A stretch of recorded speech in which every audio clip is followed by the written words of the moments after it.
So welcome to Jain Tutorials. It is Jain Tutorial online class for physics, chemistry, maths. Today we study about maths of class 12. We are in calculus section. It is video number 26, 25 में हम लोग Rolle's theorem start किए थे. ये Rolle's theorem का और भी दो चार क्वेश्चन बना के दिखाते हैं आज का वीडियो में. देखिए कैसे वेरीफाई करते हैं हम लोग.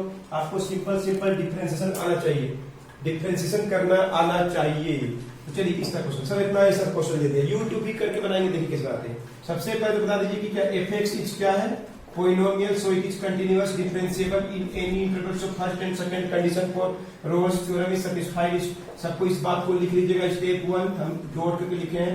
वीडियो 1 इसके पहले वीडियो देखेंगे तो पूरा क्लियर होगा. स्टेप 2 में क्या करेंगे, f(x) का वैल्यू क्या है, x - 2 का पावर. सर पोलिनोमियल है, इसको तोड़ के देख लीजिए. पोलिनोमियल मिलेगा. Polynomial is always differentiable. Polynomial is always continuous. तो ये भी बात बता देना चाहिए जो ऑलरेडी हम लोग जानते हैं. यहाँ पे क्या लिखना पता है. अब आइए स्टेप 2 में a का वैल्यू क्या दिया हुआ 2, b का वैल्यू क्या दिया हुआ 3. तो fa का वैल्यू निकालेंगे तो क्या होगा 2 - 2 का पावर 4, 2 - 3 का पावर 2. ये 0 हो गया तो आंसर क्या हो गया 0. fa = 0. fb निकालेंगे सेम आना चाहिए. ये भी 0 आना चाहिए. क्या पुट करना है 3 पुट करना है. 3 - 2, 3 - 3, 2 पावर 4 पावर ये 0 तो पूरा ही क्या हो गया 0. सो fa = fb. तो क्या बोलेंगे.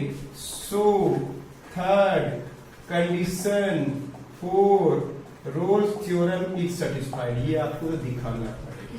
अब हम लोग अगला चरण करेंगे c निकालने के लिए. अब हम लोग क्या करेंगे c निकालने के लिए हेडिंग क्या लिख देंगे 4c. c निकालना है तो डिफरेंशिएट करेंगे. f(x) का वैल्यू क्या है, बोलिए क्या है. x का -2 का पावर 4. इसको कैसे डिफरेंशिएट करेंगे बोलिए. कैसे करेंगे. u into v से करना पड़ेगा. होल पावर कैसे तोड़ेंगे, नहीं तोड़ सकते हम लोग. तो क्या करेंगे देखिए कैसे करें. f'(8) ध्यान से देखिए डिफरेंशिएट करें. ये u है इंटू v के फॉर्म में.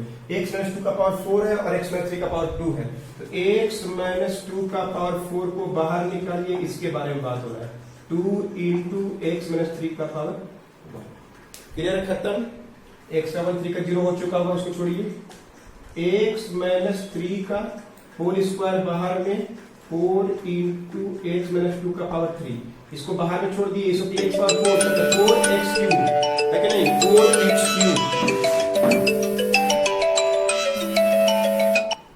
4x³. तो क्या हो गया x के जगह 4x - 2 हो गया. अब हम थोड़ा कॉमन कर दे रहे हैं. x - 2 का पावर 4 भी है और 3 भी है. तो 3 कॉमन कर देंगे. क्लियर है. दोनों में x - 3 का पावर 1 भी है. x - 3 का पावर 1 भी है. x - 2 का पावर 3 भी है. x - 3 का पावर 1 भी है. तो क्या बचेगा x - 2 का पावर 1 बचेगा और 2 बचेगा. समझ आ रहा है कि नहीं. कॉमन कर रहे हैं, अलजेब्रा कर रहे हैं, डिफरेंशिएट किए हैं. u into v 11 का भी कर लेता है. प्लस x - 2 का पावर 3 कॉमन किए हैं तो 4 बचेगा. x - 3 का पावर 1 कॉमन किए हैं तो यहाँ पे 2 है तो क्या बचेगा x - 3 का पावर 1 बचेगा. अंडरस्टूड. x - 3 का स्क्वायर है, x - 3 कॉमन किए हैं तो यानी कुल मिला क्या आ गया x - 2 का पावर 3 अपने आप फैक्टराइज हो गया. 4x और 2x क्या हो जाएगा 6x. 4x और 2x -8 - 4. देखिए 4 into x + 2 into x और यहाँ कितना हो गया -12 और -4 -16. अंडरस्टूड. ये हो गया f'(x). अब हम लोग क्या लिखेंगे f'(c) लिखेंगे. तो क्या होगा c - 2 c - 1 6c - 16. क्लियर है.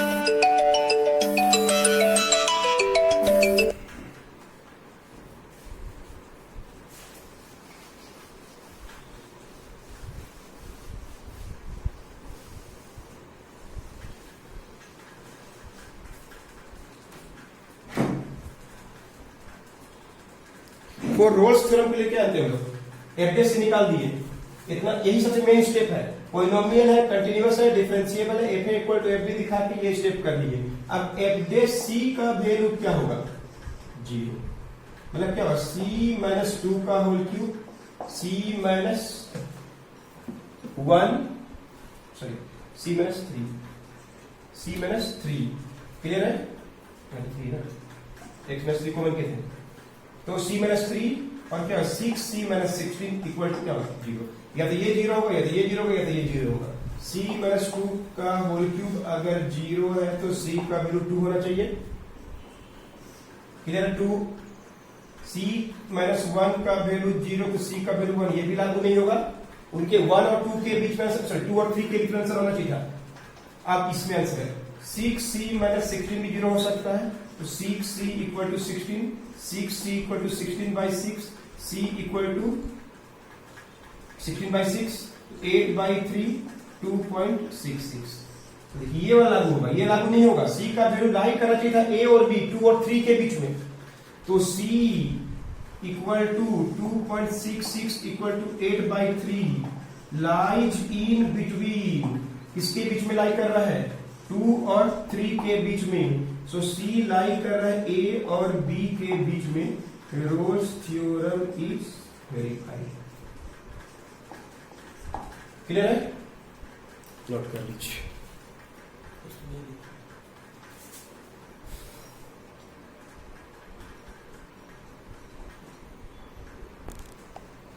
एक क्वेश्चन और देखिए, बोले 12 नंबर, f x equal to root over 1 minus x square, interval -1 and 1 है, ए और बी है। चलिए ये भी एक पॉलिनोमियल है, इसको स्क्वायरिंग करेंगे पॉलिनोमियल आ जाएगा, स्क्वायरिंग करेंगे पॉलिनोमियल आ जाएगा। तो F x is a polynomial, so squaring कीजिएगा ना, तो देखिए क्या होगा, एफ एक्स का स्क्वायर इक्वल टू क्या हो जाएगा? 1 माइनस एक्स स्क्वायर, है कि नहीं? स्क्वायर करने से हट गया रूट, तो पॉलिनोमियल हो गया। सो it is continuous differentiable in any interval, first and second condition of roles theorem is satisfied. बहुत बार पिछला वीडियो में लिख दिया, अपने से लिख लीजिएगा। ये तो हो गया स्टेप 1। अब स्टेप 2 में क्या करते हैं लोग? a का वैल्यू -1, b का वैल्यू 1, एफ एक्स का वैल्यू क्या है? Root over 1 minus x square.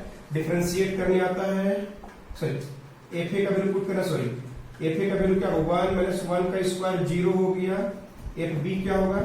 1 minus 1 का स्क्वायर, 1 माइनस 1 का स्क्वायर, अभी भी माइनस 1 का स्क्वायर प्लस ए 1 होता है, 1 माइनस 1 कट जाएगा, क्या आ गया? 0।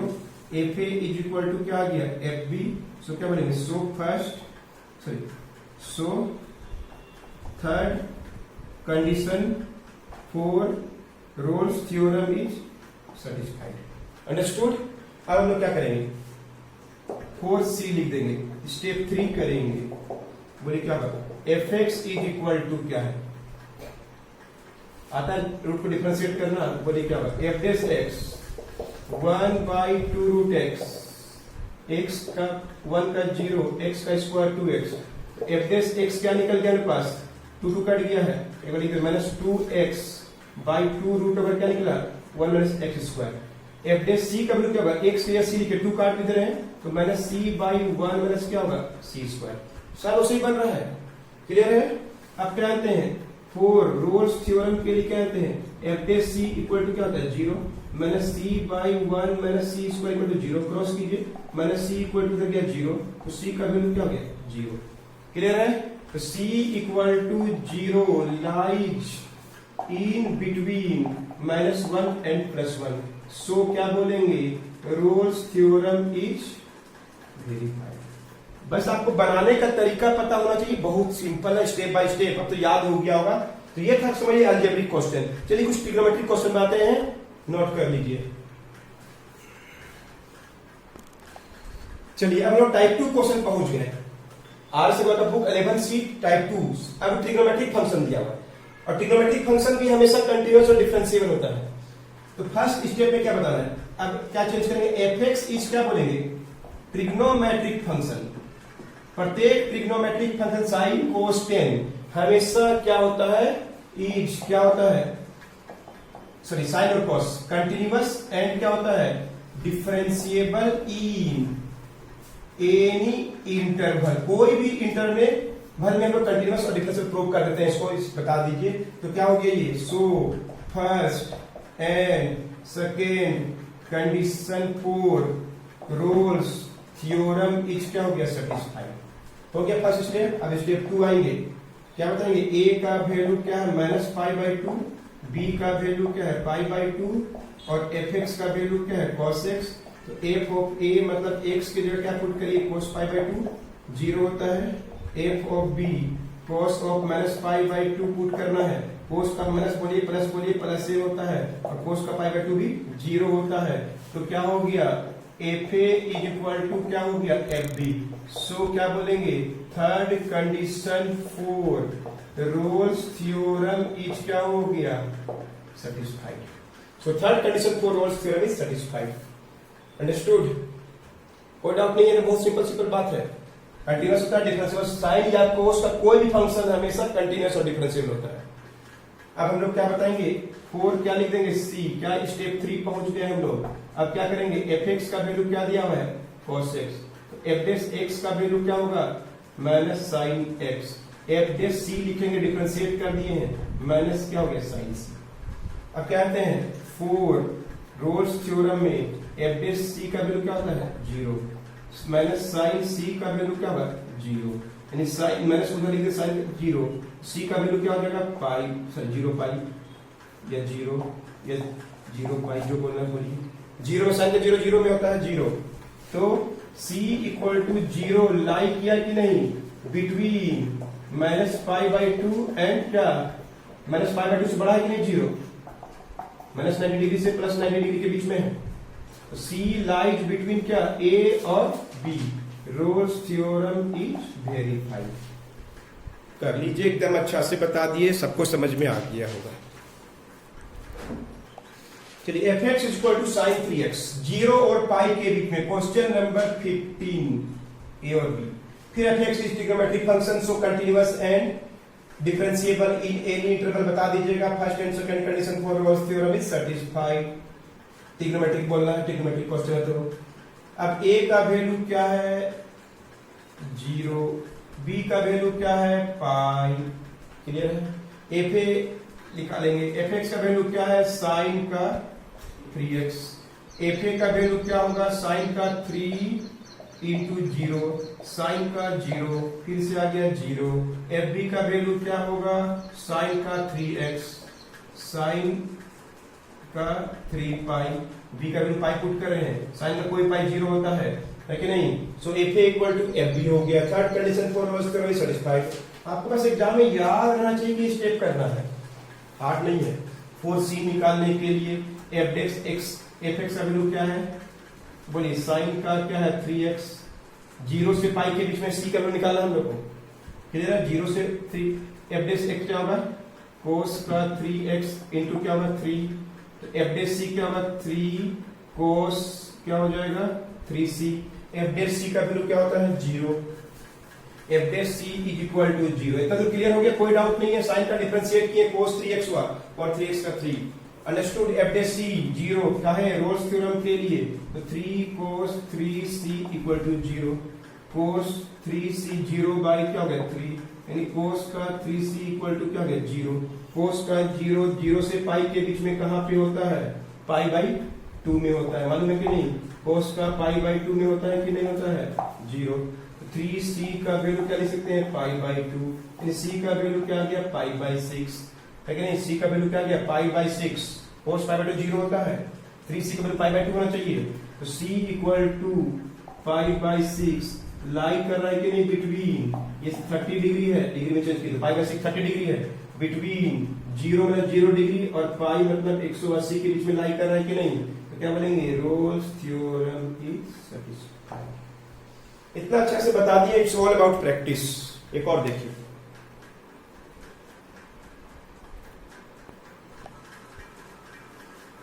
Next question number 16, F x is equal to sine x plus cos x. A का वैल्यू 0 है, बी का वैल्यू π/2, मतलब सी का निकालना 0 से π/2 के बीच का वैल्यू होना चाहिए। तो फिर से वही एफ एक्स इज क्या बोलेंगे trigonometric function, so it is continuous and differentiable in अपने से अच्छा से लिख लीजिएगा, 15 बार लिख चुके हैं interval. So first and second condition for Rolle's theorem is satisfied.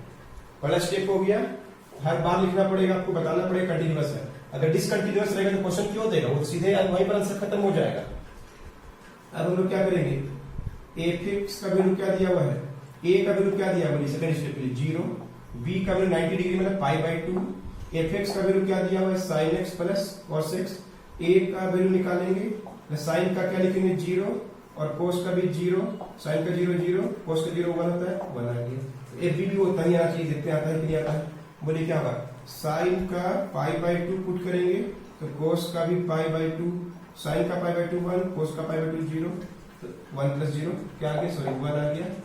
तो क्या बोलेंगे, f A is equal to क्या हो गया, F B. So third condition for Rolle's theorem is क्या हो गया, सेटिस्फाइड। क्लियर है, बहुत इजी है। अब हम लोग क्या करेंगे, एफ एक्स का वैल्यू क्या हेडिंग लिखेंगे, फॉर सी निकालने के लिए स्टेप। अब देखिए ध्यान से, एफ एक्स का वैल्यू क्या है, sine x plus cos x. F dash x करेंगे तो क्या हो जाएगा, साइन एक्स का कोस एक्स, कोस एक्स का sine x. F dash x, sine x का कोस एक्स, कोस एक्स का माइनस साइन एक्स। अब एफ डेस सी करेंगे तो क्या हो जाएगा, कॉस सी माइनस क्या होगा, sine C. For Rolle's theorem के लिए क्या होता है, एकदम अच्छा से क्लियर हो रहा है, कुछ नहीं कर रहे हैं, स्टेप बाय स्टेप आपको जो बताया वो थ्योरम को यूज कर रहे हैं। एफ डेस सी का वैल्यू क्या होता है 0, cos C minus sine C का वैल्यू क्या होगा 0, minus sine C equal to क्या होगा, minus cos C, sine C equal to क्या होगा, कॉस सी। फिर माइनस हटा दिए, इधर लाइए, साइन सी बाई कॉस सी करेंगे तो उधर क्या हो जाएगा 1, प्रोसेस देख लीजिए, यानी टेन सी का वैल्यू क्या होगा 1 कब होता है, 10 में 0 से पाई के बीच में, 10 का π/4 में होता है कि नहीं। 10 सी का वैल्यू क्या होना चाहिए, मतलब π/4 मतलब 45 डिग्री। तो सी लाइज बिटवीन क्या हो गया 0 एंड π/2 है कि नहीं, 0 से 90 डिग्री के बीच में सी लाई कर रहा है ए और बी के बीच में। Rolle's theorem is satisfied. अब तो आपको बता दी, जितना सोल्व क्वेश्चन बनाइएगा तो बन जाएगा, नोट कर लीजिए। मिलते हैं आपसे नेक्स्ट वीडियो में और खत्म करने वाले रोल्स थ्योरम, इसका ज्योमेट्रिकल मीनिंग पर बताने वाले 2-4 क्वेश्चन और, ज्योमेट्रिकल मीनिंग और चैप्टर खत्म रोल्स थ्योरम।